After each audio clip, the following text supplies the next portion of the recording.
Have you ever wondered about the true origins of Yahweh, the God whose name echoes across millennia?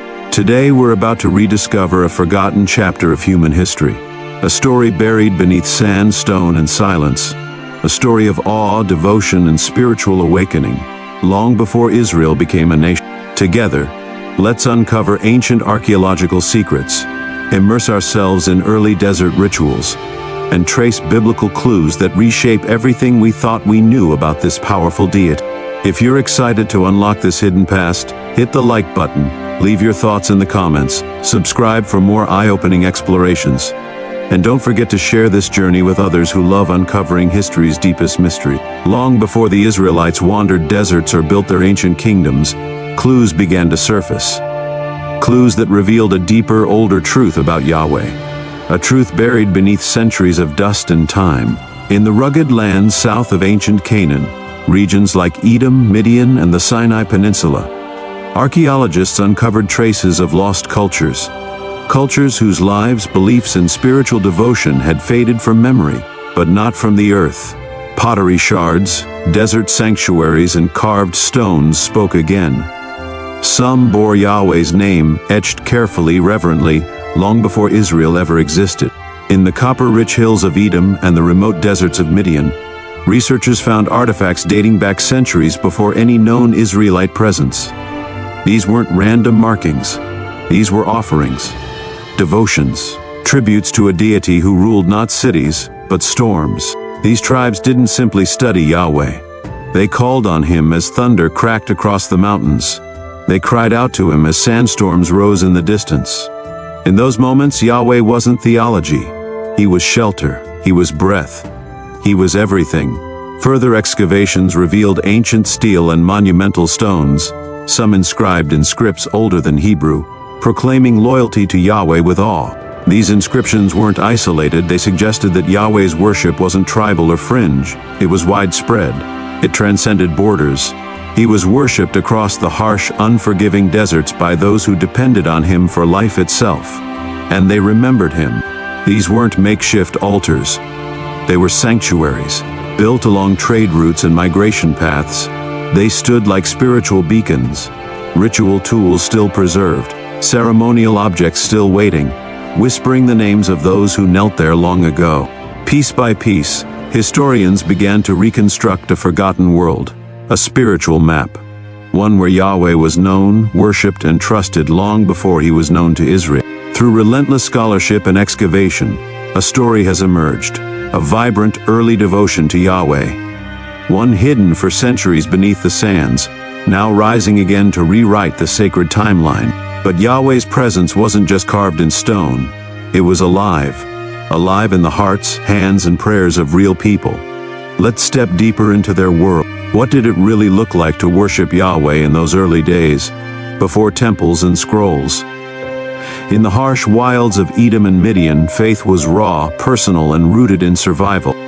The earliest known reverence for Yahweh emerged in the harsh and unforgiving landscapes of Edom, Midian, and the Sinai Peninsula.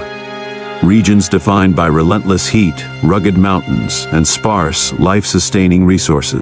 Here, ancient tribes of nomadic shepherds and resilient warriors lived in isolation, forming tight-knit communities deeply attuned to the rhythms and dangers of their environment.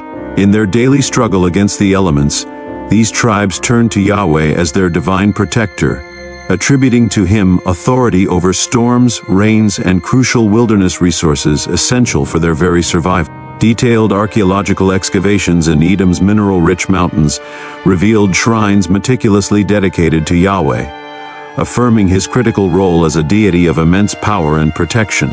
These shrines often included carefully constructed altars, ritual basins, and sacrificial tools, underscoring a systematic form of worship deeply integrated into daily life.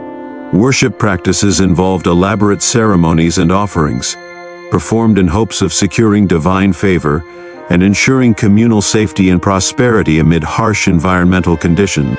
Similarly, in the rugged deserts of Midian, significant archaeological findings showcased sites of worship, where ancient tribes performed communal rituals to honor Yahweh. Picture the scene: tribes gathered by firelight in the shadow of mountains, lifting prayers to Yahweh as the desert winds howled. This was no empty ritual. This was survival wrapped in worship. This collective reverence highlights his integral role as a unifying spiritual force, providing both tangible and spiritual guidance to communities navigating a precarious existence. In the desolate expanses of the Sinai Peninsula, ancient inscriptions etched on stone surfaces vividly depicted stories of divine intervention and miraculous occurrences attributed to Yahweh. These narratives tell of Yahweh's active presence, guiding, protecting, and intervening directly in human affairs.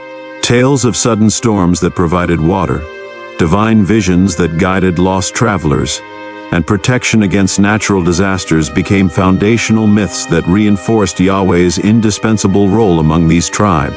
Such vivid stories preserved through generations became critical aspects of local culture, embedding Yahweh deeply into their collective identity and daily experiences. Through these extensive archaeological discoveries, scholars and historians have reconstructed an elaborate picture of early worship practices, illuminating a spiritual landscape far richer and more complex than previously understood. This forgotten worship of Yahweh, deeply embedded in the cultural fabric of southern desert tribes, represents a significant yet overlooked chapter in religious history. It highlights the depth and intensity of ancient devotion, long before Yahweh became exclusively identified with the Israelite identity, significantly reshaping our understanding of the origins and evolution of religious beliefs in the ancient Near East. Even the Bible itself hints at Yahweh's southern origins, vividly captured in poetic verses, ancient hymns, and historical narratives. Passages such as Deuteronomy, chapter 33 verse 2, eloquently describe Yahweh's awe-inspiring arrival from Sinai, depicting him rising gloriously like the dawn over Seir, and illuminating the landscapes of Paran with divine brilliance. This poetic imagery not only symbolizes divine majesty, but also preserves a profound historical memory, a subtle acknowledgement by ancient Israelites of Yahweh's deep-rooted origins in these southern territories. The book of Judges further enriches this narrative. In Judges, chapter 5 verse 4-5, Yahweh is dramatically portrayed emerging from the southern desert regions, vividly described as marching from Seir and traversing the fields of Edom. Here, Yahweh's presence is accompanied by cosmic phenomena, earthquakes and torrential rains, highlighting his overwhelming power and sovereignty, fitting the harsh climatic reality of the southern desert landscape. Similarly, the prophet Habakkuk, in chapter 3 verse 3-4, poetically portrays Yahweh advancing powerfully from Teman and Mount Paran, his glory illuminating the heavens, with brightness like lightning and radiant power emanating from his hands. This vivid depiction aligns closely with earlier archaeological findings, portraying Yahweh as a mighty storm deity, whose presence brought essential rains, fertility, and protection vital for the survival of southern desert communities. These biblical references are far from incidental. They're echoes of a sacred memory that history nearly forgot, a thread preserved in Scripture that points us back to a time when Yahweh walked with desert tribes long before he was known to Israel. They represent deliberate acts of preservation, woven carefully into Israelite religious texts by ancient scribes and theologians, who sought to honor and remember Yahweh's true historical and geographic origin. The explicit mention of these southern territories, Sinai, Seir, Paran, and Teman, is deeply intentional, anchoring Yahweh, his presence firmly within the specific landscapes where he was originally worshipped by desert tribes long before becoming central to Israelite religion. Through meticulous textual analysis complemented by archaeological corroboration, modern scholars have begun to unravel the significance of these biblical narratives. They reveal a vibrant historical memory deliberately preserved within Israel's sacred texts, acknowledging Yahweh's early worship as deeply embedded in the life and traditions of ancient southern desert tribes. This forgotten historical context significantly reshapes our understanding of Yahweh's journey from regional deity to the singular, transcendent God of Israel, highlighting a profound continuity between ancient tribal worship and later Israelite faith. These scriptural echoes were no accident. They preserved memories passed down from a time before Israel even existed, But how did Yahweh become their God? The answer lies with a tribe history nearly forgot. One of the most compelling scholarly theories explaining Yahweh's transition into Israelite worship is the Kenite hypothesis. This theory proposes that the worship of Yahweh entered Israelite culture through sustained and influential contact with the Kenites, a mysterious group closely linked to the Midianite tribes. Renowned as skilled metalworkers, the Kenites traversed vast desert expanses, facilitating cultural, economic, and religious exchanges across these challenging landscapes. Their nomadic lifestyle positioned them uniquely to disseminate beliefs and practices, significantly shaping spiritual traditions among neighboring tribes. Central to the Kenite hypothesis is the biblical figure of Jethro, Moses' Midianite father-in-law, explicitly described as a priest of Midian. Within biblical narratives, Jethro emerges not merely as a peripheral figure, but as a significant religious authority who profoundly influenced Moses' spiritual understanding. The book of Exodus details Moses' lengthy residence in Midian, where he absorbed deep insights from Jethro and the surrounding Kenite community, integrating these teachings into his own evolving conception of divine worship. This transformative experience played a crucial role in embedding Yahweh's worship into the collective consciousness of the Israelites upon their exodus from Egypt. Archaeological findings further substantiate the Kenite hypothesis. Excavations in regions traditionally associated with the Kenites have unearthed artifacts, shrines, and ritual objects distinctly dedicated to Yahweh, clearly predating Israelite religious practice. These discoveries include carefully crafted ceremonial items, inscribed pottery, and altars specifically consecrated to Yahweh, providing tangible evidence of the Kenites' deep-rooted devotion.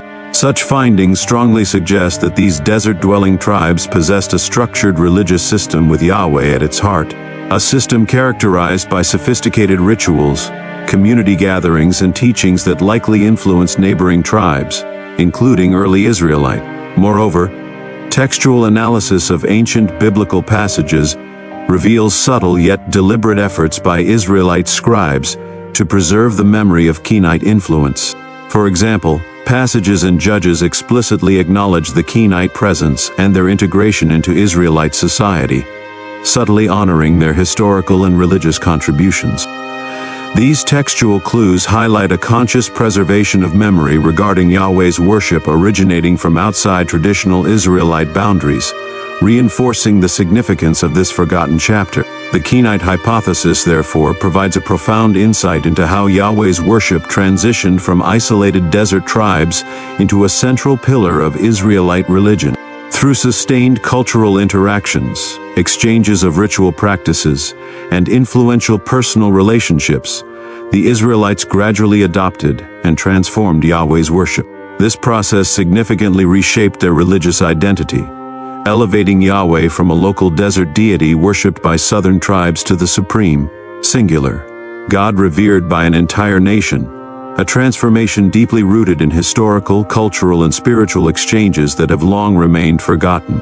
Initially, Yahweh's integration into Israelite religion saw him worshipped alongside other deities, including El, the supreme deity of Canaan, and Asherah, the revered mother goddess.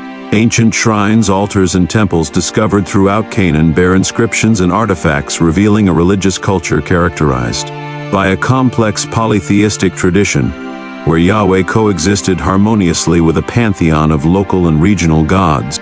Inscriptions from archaeological sites show Yahweh frequently mentioned in conjunction with these other gods, highlighting the shared nature of worship practices in early Israelite society. The process by which Yahweh rose to exclusivity was gradual, driven by influential prophets and religious reformers who passionately advocated a more focused, exclusive devotion.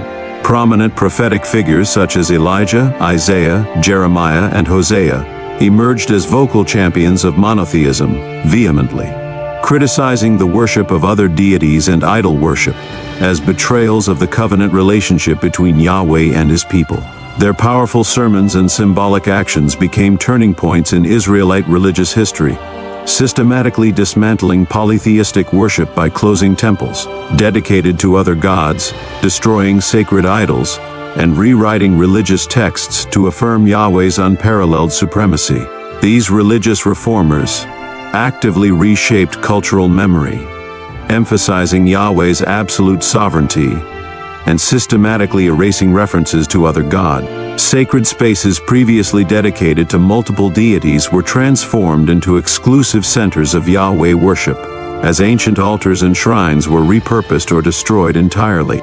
Archaeological excavations in Israel and Judah have uncovered evidence of deliberate efforts to erase inscriptions dedicated to rival deities, often replacing them with declarations emphasizing Yahweh's singular authority. Over generations, this deliberate and sustained campaign profoundly transformed Israelite religion.